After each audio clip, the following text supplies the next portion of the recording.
Today we're going to cover dynamic revenue management. But before we get started, I want to introduce myself.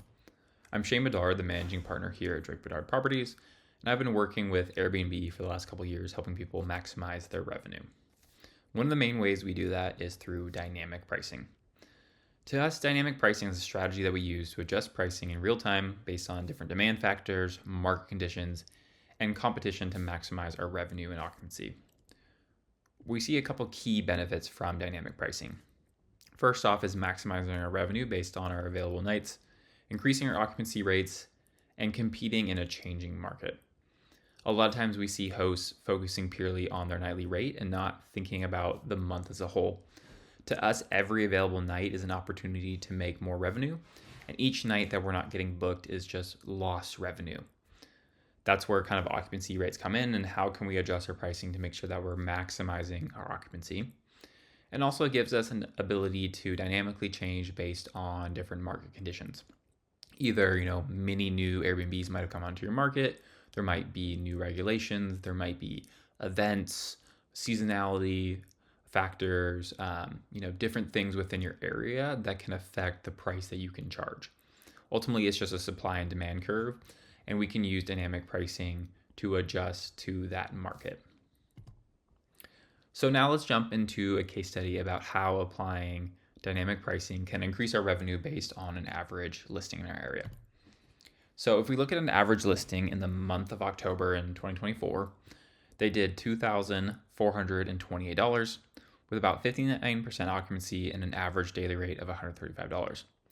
And if you look at our listing, which was just launched in October, so it was a brand new listing, didn't even have a superhost status yet, we did $3,262 in revenue with 97% occupancy, but an average daily rate of only $112.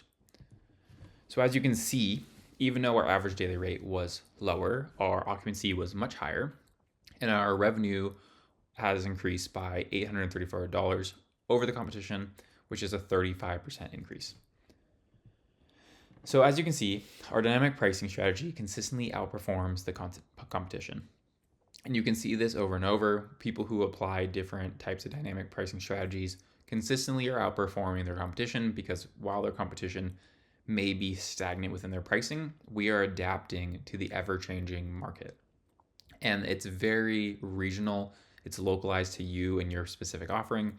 It might even be specific to the amount of bedrooms or the types of amenities you have within your listing.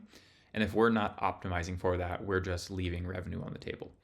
And you kind of see that in the representation of that case study, because when we're comparing it to just an average one bedroom in our area, we're doing about 35% better, which is huge, especially when that was the first month that listing was offered. Dynamic pricing. There's a couple ways to implement dynamic pricing. You can do it through Airbnb. You can use a software like PriceLabs, or you can work with somebody like myself who will go through and manage all of this for you. First, let's talk about Airbnb.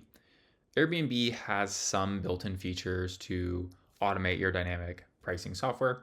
You can opt in for smart pricing, which will calculate the best price that they think based on certain factors within your area. So seasonality, weekends versus weekdays, other competition, things like that. It's a good start, and it's better than just setting a single price and setting and forgetting. However, it doesn't leave much availability for customization or optimization to make sure that your revenue is as high as possible. You can also go in and manually adjust things. If you see a date that you think might be too high or too low, you can come in and obviously manually adjust that. However, in our eyes, Airbnb is a way to come in and manually adjust things as needed, but we don't think it suffice if you're looking to truly optimize your revenue for the highest possible potential. So we like to use different softwares. One of the main ones we use is PriceLabs. As we jump into PriceLabs here, you can see that there's a different price configurator where you can set your minimum, you can set your maximum, and you can set your base price. There's also a helpful tool here that allows you to choose the base price based on different competition, market trends, and what different listings in your area are charging. This obviously fluctuates with demand curve. So for us, our summer is obviously our highest and the winter is the lowest. However, if you're in a ski town, that might be inverted. but it can give you a rough estimate of where you should be at. And that's a number that we also play with based on how well we're doing. And the algorithm within PriceLabs is using that base price to fluctuate the price based on different factors and rules that we set that we'll go into. And basically how that works is it's trying to get as close to the base price as possible.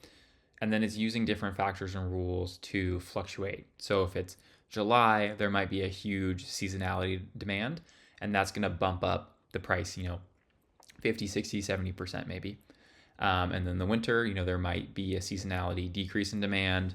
There might be, maybe a weekday level. It's a Tuesday, so the demand's even lower. And there's other rules that we'll get into that can fluctuate that price. But basically, that's the price it works with, and it can go higher and lower based on different factors and rules. So when you look at your calendar view, it gives you different colors to help you indicate, low demand to high demand. So you see the dark blue is high demand, where the light blue is low demand. No surprise, normally you're going to see those weekdays are much lower demand. Weekends are higher, and like here is, I believe this is the day before Thanksgiving, so there's a much higher demand here. However, when you jumped into customizations, there's a tons of things that we can change and affect. And again, these are all very specific to each listing, the region, if it's a vacation rental, that's a large house versus a single bedroom unit. A lot of these are very, very specific to that individual unit. So this is for one of our 1-bedroom units. So for minimum stay restriction, we like to set weekdays as a minimum of 3 nights and the weekends as a minimum of 2 nights. However, we like to affect this by changing the last minute booking, because as we know, occupancy is key, and as we get closer, it's going to be harder and harder to find people that are looking for 3 nights. So what we do is we create a rule. So 21 nights or 3 weeks and further out, we will only allow 3-night stay on weekdays and 2-night stays on weekends. However, 21 days and less, we allow 2 nights for weekdays and 2 nights for weekends. We then set another rule for within 2 weeks or 14 days. Then we allow 1-night stays on weekdays, 2 nights on weekends, and then within 9 days, we allow 1-night stays on weekends and 1-night stays on weekdays. And basically what we're trying to do here is make sure that the people who are looking for those longer stays, as we're looking out into the future, 3 weeks, 6 weeks, 9 weeks, multiple months out, we're trying to avoid those people that just want to book 1 or 2 nights here and there and really screw with our calendar. And we're looking for those people that are wanting to book larger chunks of time so that we can really fill in that calendar. And then we can come back in, and as we get closer and closer and closer to that date, we can then look for the 1 and 2 night bookings to kind of fill those gaps. And then within smart presets, there's a number of different things that we've changed. We also offer a custom last minute price deductions. And so what we're doing here is within the last 10 days before booking, we're gradually discounting up to 70%. So what this is doing is as we get closer and closer to that date, out in the future, we're trying to get those large bookings, but there might be certain gaps that we've missed, and that's always going to happen. And that's why we're offering up to a 70% discount that gradually increases as we get closer to that booking date. So if we're 10 days out and we have 2 days that haven't been booked, that's slowly going to discount that price until we get somebody in there. Because like we mentioned before, ultimately you need to get every single day filled. Otherwise, that's just revenue you're losing. We also have different presets and rules for orphan gaps. Orphan gap is defined as 1 to 2 nights that is bookend by different bookings. So if you have a booking that's through Monday night, and then you have a booking that starts on Wednesday night, then the days in between would be an orphan gap. Those tend to be much harder to fill because there's really no variability. You just have this small little 1 or 2 nights that needs to be booked. And so somebody has to be specifically looking for those, and they can't stay longer or whatever. So what we do with that is when we're within 5 nights to 10 nights out, we offer a 50% discount on weekdays and a 35% discount on weekends. And as we get closer to that, for 0 to 5 days, we offer a 75% discount for weekdays and a 55% discount for weekends. Again, what we're doing there is this kind of like the jar scenario, right? You put the large rocks in there. that are the big bookings, and then you put the pebbles in the sand as you get closer and closer and closer. And it's much easier to fill up your calendar that way versus going in and having a lot of these one night stays here and there. So as we know, when we get these large bookings, there's gonna be some gaps between. And as we get closer and closer, we're then slowly discounting that price until we get to a point where then somebody books it. And again, this is all customizable based on the listing and the factors that we deem necessary. And also, again, to help incentivize people to book those far out listings, we do a custom far out pricing. So we gradually discount after 3 weeks. So 3 weeks and further out, if somebody is booking 3 nights or more, we're discounting up to 20% to help get people in there that are looking to book for those longer stays out in the future. And it may seem a little bit counterintuitive to give somebody a discount when they're booking way out in the future. But for us, it makes way more sense to get somebody in there out in the future, fill up that calendar, rather than waiting till a couple weeks before and trying to find 3 unique guests that are looking to book one night consecutively. There's also different occupancy-based adjustments. We set ours to aggressive, and there's also different demand factors, and we set ours to high.